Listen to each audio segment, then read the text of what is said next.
நம்ம லோகேஷ் கனகராஜ் சமீபத்தில் கொடுத்த இன்டர்வியூ வந்து சோஷியல் மீடியாக்களில் பயங்கர வைரல் ஆகிட்டுருக்கு. நிறைய பேர் வந்து அதை கட் பண்ணி ஷேர் பண்ணிகிட்ருக்காங்க. அதுலேயும் தலைவரை பற்றியும் கூலி படம் பற்றியும் லோகேஷ் வந்து நிறைய விஷயங்கள் சொல்லியிருக்காரு. அதில் ஒரு முக்கியமான விஷயந்தான் இப்போ சோஷியல் மீடியாக்களில் செம வைரல் ஆகிட்டுருக்கு. அந்த ஆங்கர் வந்து லோகேஷ்ட ஒரு கேள்வி கேட்குறாரு. அதாவது தலைவர் வந்து ஒரு பழைய இன்டர்வியூவில் நான் பேட் ஆர்டிஸ்ட் அப்படின்னு சொல்லியிருப்பார், அது பற்றி நீங்கள் என்ன நினைக்கிறீங்க அப்படின்னு கேட்கும்போது லோகேஷ் என்ன சொன்னார்னா, ரஜினி சார் வந்து எங்கிட்டே சொன்னார், லோகேஷ் நான் பயங்கரமான நடிகர்லாம் கிடையாது அப்படின்னு. ஆனால் அவர் தான் பயங்கரமான நடிகர் அப்படின்னு லோகேஷ் வந்து அந்த இன்டர்வியூவில் சொல்லியிருந்தார். இந்த மாதிரி நான் வந்து பயங்கரமான நடிகர்லாம் கிடையாது லோகேஷ், இந்த மாதிரி வந்து பயங்கரமான நடிகர்னா அதெல்லாம்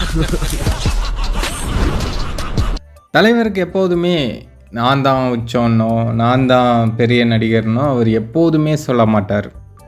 அதுக்கு மாறாக தன்னை எந்த அளவுக்கு தாழ்த்தி சொல்ல முடியுமோ அந்த அளவுக்கு தாழ்த்தி சொல்லுவார்.